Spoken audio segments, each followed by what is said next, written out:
On se retrouve aujourd'hui pour le bilan mi-année 2024. C'est une vidéo que j'aime beaucoup faire, que j'aime beaucoup vous partager. J'aime beaucoup les échanges qui peuvent s'en suivre.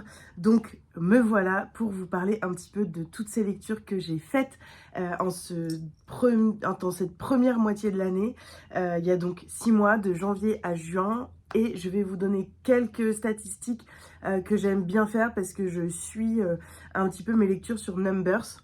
Et puis, vous parlez de mes coups de cœur. Vous parlez notamment de 6 coups de cœur de romans et 4 coups de cœur BD manga. Voilà, on va débuter tout de suite par les statistiques. Et forcément, je prends mon ordinateur pour vous donner un petit peu les chiffres. J'ai donc lu en ce début d'année 2024 81 livres. Ce qui est énorme, mais ça englobe les essais, les bandes dessinées, les mangas, voilà, tous les livres, qu'importe le format, la grosseur, il y a des tout petits livres, enfin bref, j'ai lu 81 livres, c'est beaucoup plus que l'année dernière. En même temps, j'ai été en congé maternité. On va pas se mentir, les 2 premiers mois d'un bébé, on est très occupé et en même temps, on peut quand même beaucoup lire parce que moi, en tout cas, il dormait beaucoup et il s'occupait pas mal aussi tout seul. Et puis, depuis, j'ai une période un petit peu difficile, je suis en arrêt et mon arrêt me permet de lire parce que la journée, Léon est à l'école, Elliot est à la crèche. Et clairement, moi, ce qui me fait du bien, c'est de lire. Donc je lis et donc j'ai lu 81 livres, dont 15 bandes dessinées manga. Je me demande si je me suis pas un petit peu trompée sur ce chiffre parce que je pense que j'en ai lu plus, mais en tout cas, j'en ai noté 15. 6 romans classiques. Je suis assez contente, ça fait un par mois, c'était à peu près mon objectif. 28 romans contemporains, 21 romans historiques et 3 romans policiers Cozy Mystery. Donc ce qui est pas mal. Et surtout, ce qui est intéressant, moi c'est ce qui m'intéresse le plus, c'est que j'ai lu 14% d'auteurs, ce qui veut dire 86% d'autrices. Et ça, voilà, c'est un de mes objectifs chaque année, c'est de lire au moins 70-80% d'autrices.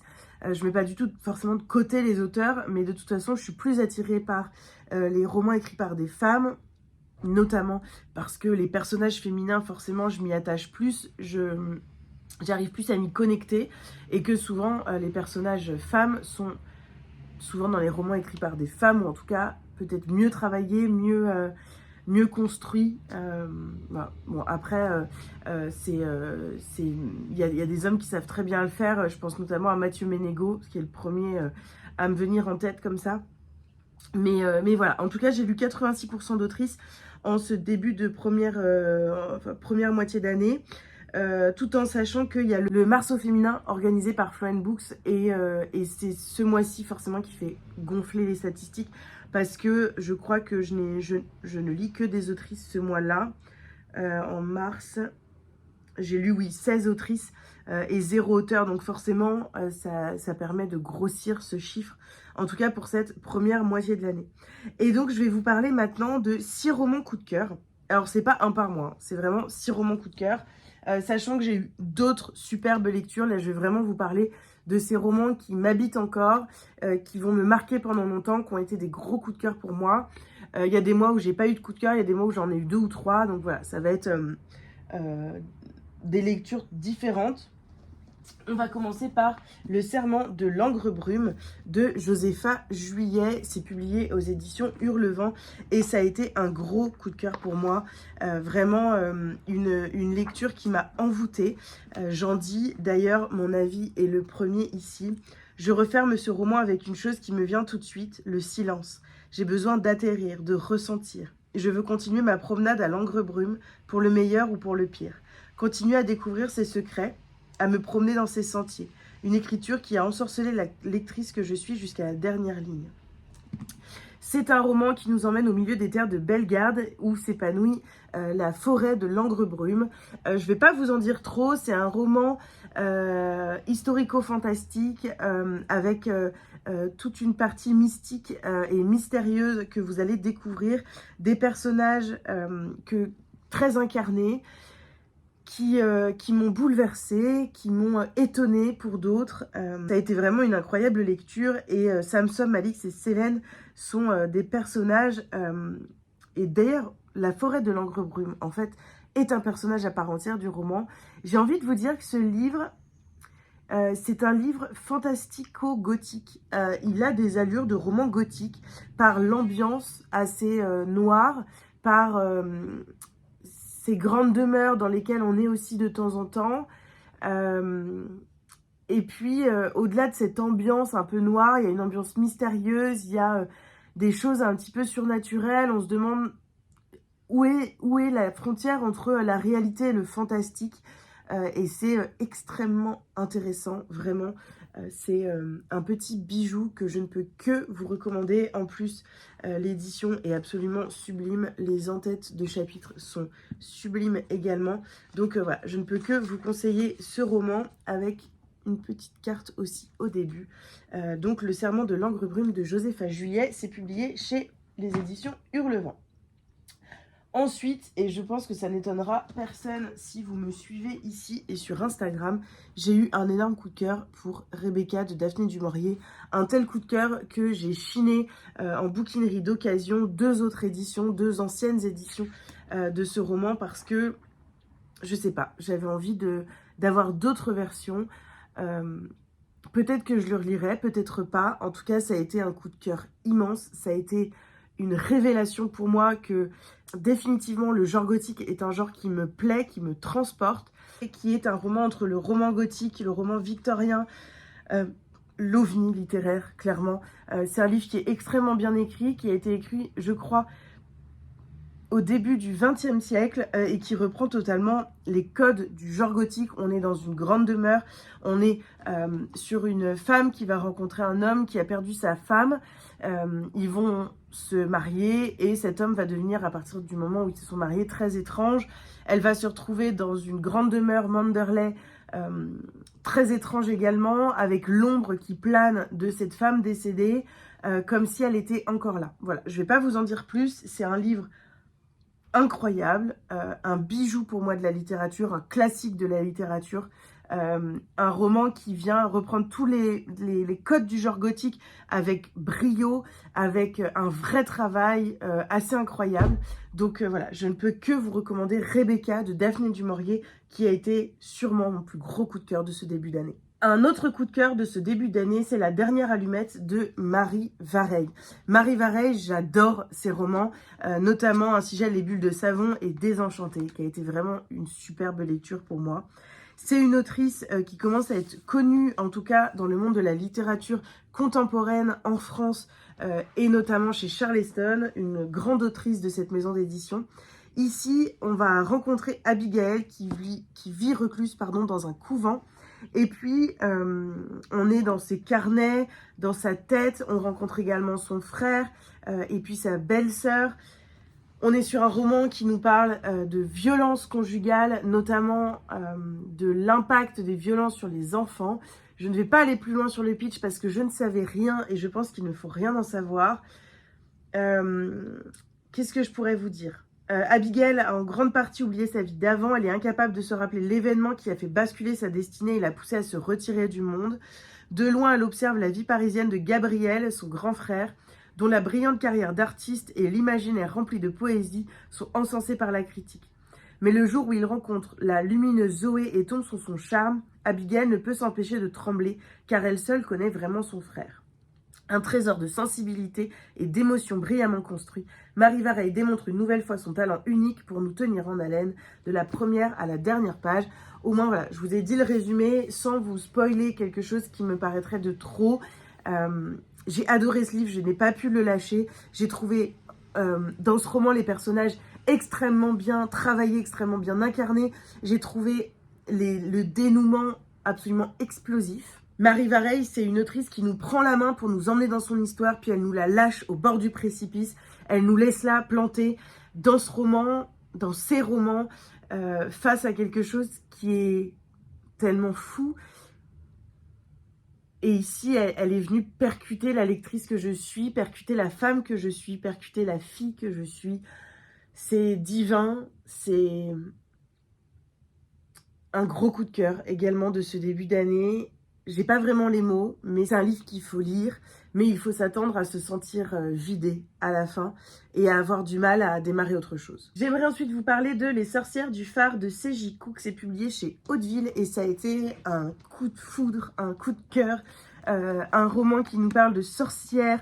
On est en Écosse. 1998, on rencontre une femme avec ses filles. Puis on se retrouve en 2021 auprès de Luna qui a perdu sa mère et ses deux sœurs qui ont disparu du jour au lendemain en 98.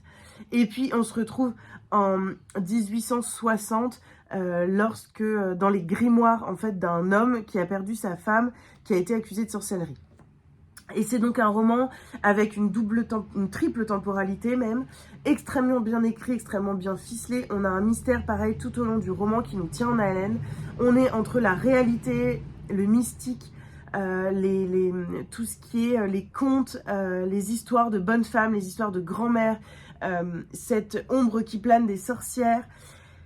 Voilà, et en fait, c'est un roman teinté de surnaturel et de fantastique qui m'a totalement envoûtée. Vraiment, j'ai été complètement conquise par ce roman que je ne peux que vous recommander à lire n'importe quand. Pour moi, il est quand même parfait au moment de l'automne, en tout cas à la rentrée au niveau de l'automne parce que on parle de sorcières et que je trouve que la période la meilleure pour lire des romans sur les sorcières, c'est en automne ou au début de l'hiver. Mais ça, c'est mon petit dada à moi. Je me garde plein de romans sur les sorcières pour cette période-là parce que j'aime ça. Donc voilà pour Les sorcières du phare. En plus, la couverture est juste sublime, donc n'hésitez pas. Et puis je voudrais vous parler d'un roman, d'un début de saga, Le secret des agapantes de Clarisse Sabart. Il s'agit ici de Flora et Joséphine, donc le premier tome. C'est un livre que j'ai lu notamment en audio sur le trajet quand je suis allée voir ma meilleure amie à Rennes.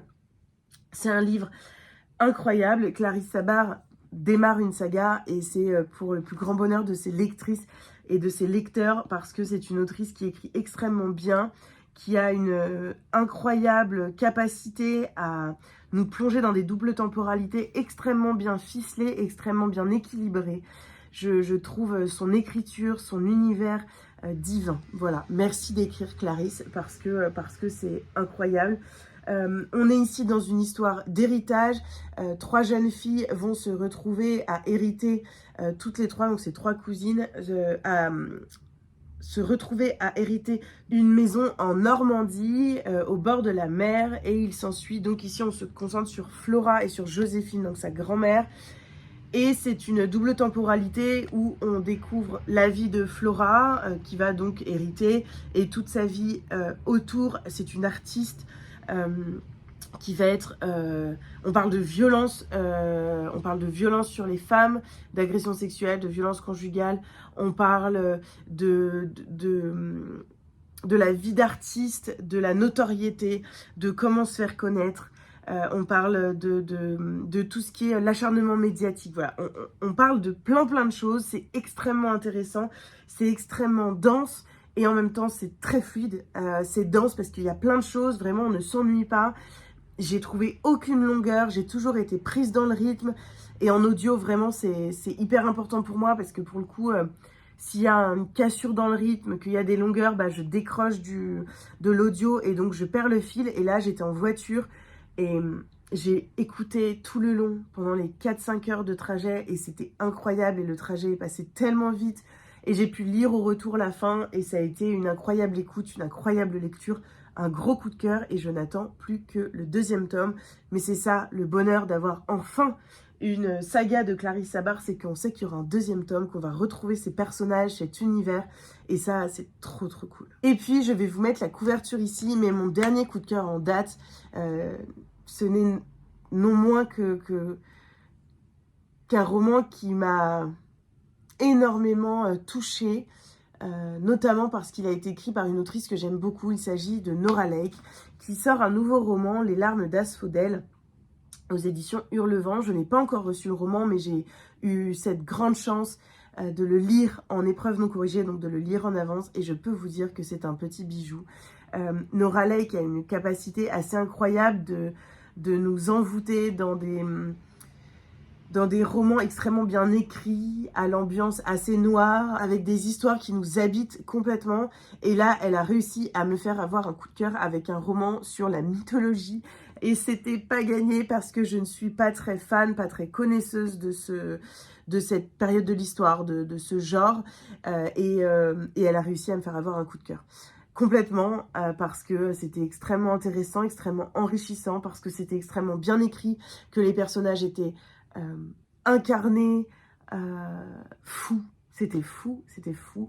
Je ne sais pas si vous avez lu Descendre sur tes mains de cette autrice, mais ça avait été un énorme coup de cœur qui m'avait fait un petit peu rentrer dans le genre gothique. Et là, voilà, elle réitère avec ce livre. D'ailleurs, elle a sorti un autre livre chez Le Chat Noir qu'il faut absolument que je me procure. Mais je crois que je vais me le procurer à mon anniversaire. Je crois que ça va être mon petit cadeau d'anniversaire de moi à moi. Parce que j'ai très envie, au vu des critiques que j'en ai vues, de le lire au mois d'octobre. Voilà. Et je trouve que Les larmes d'Asphodèle, et on peut le lire n'importe quand, c'est juste un livre qui nous transporte, qui nous apprend et qui nous touche. J'ai adoré ce roman. Elle nous offre dans ce livre un écrit qui est foisonnant, foisonnant d'idées, d'intelligence, d'intensité. L'écriture, elle est pointilleuse, elle est mystique et elle est d'une grande poésie, d'une immense poésie. J'ai pas d'autres mots pour vous en parler. C'est compliqué parce qu'en plus, je l'ai pas sur moi et j'aime avoir les romans dont je vous parle, surtout quand c'est des coups de cœur avec moi à côté pour pouvoir vraiment vous en parler pleinement. Mais ça a été un gros coup de cœur et je ne pouvais pas ne pas vous en parler ici parce que je l'ai lu dans cette première partie de l'année. Et que tout de suite, quand j'ai réfléchi au coup de cœur dont j'avais envie de vous parler, celui-ci est venu. Voilà, il y a eu Les larmes d'Asphodèle dans ma tête. Et donc, il fallait absolument que je vous en parle maintenant. Nora Lake, en plus, elle a une façon incroyable de faire du mystique et du surnaturel quelque chose de réel et de palpable. Elle a une capacité incroyable à le faire. Et pour ça, je lui tire juste mon chapeau. Et donc, voilà, pour mon dernier coup de cœur au niveau des romans, il s'agit des larmes d'Asphodèle de Nora Lake, publié chez les éditions Hurlevent. Et je vais en profiter de vous avoir ici pour vous parler, je crois que l'autre est ici, des 4 bandes dessinées manga qui ont été des coups de cœur cette année. Tout d'abord, le premier que j'ai lu en plus à la maternité, donc pour le coup c'est vraiment le premier parce que Elliot est né le 30 décembre et que ma première lecture de l'année durant une nuit un petit peu compliquée, ça a été Reine d'Égypte de Shi Inudo. Je vais vous montrer un petit peu les dessins. C'est un premier tome, bien sûr. Je ne sais pas exactement combien il y en a. Je ne me suis pas renseignée là-dessus. Il faudrait d'ailleurs que je le fasse parce que j'aimerais me procurer les autres. C'est un manga qui était dans ma wishlist depuis très longtemps et que j'ai eu la chance de recevoir par Pascal. On a fait un calendrier de l'Avent qui regroupe exactement tout ce que j'aime. Des jolis dessins. Hop, je vous remontre un petit peu.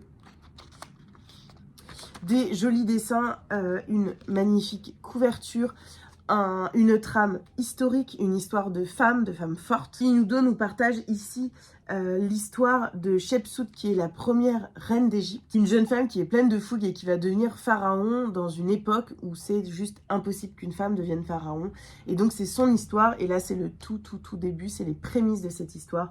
Donc je vous en reparle, en tout cas c'est un coup de cœur pour ce début de saga et j'ai très hâte de me procurer les tomes d'après parce que vraiment j'ai adoré ce manga. On va rester dans les mangas et je voudrais vous parler du premier tome de La Forêt Magique de Hoshigahara.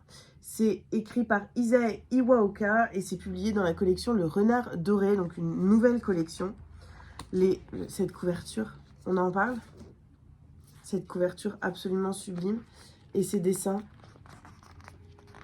qui nous transportent complètement dans cette forêt ou dans cette ambiance très fantastique de ce livre, dans cette forêt où tout est vie, le moindre caillou, le moindre animal, la moindre feuille, tout s'éclaire et s'anime devant nous et c'est magique et c'est envoûtant et c'est un petit cocon dans lequel j'ai aimé me délecter. J'ai également reçu de la part de la maison d'édition le second tome et il y en a 5.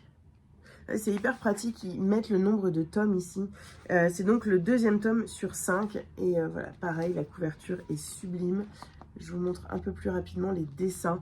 Mais voilà, un début de saga, de manga que j'ai adoré, qui est un petit coup de cœur pour moi.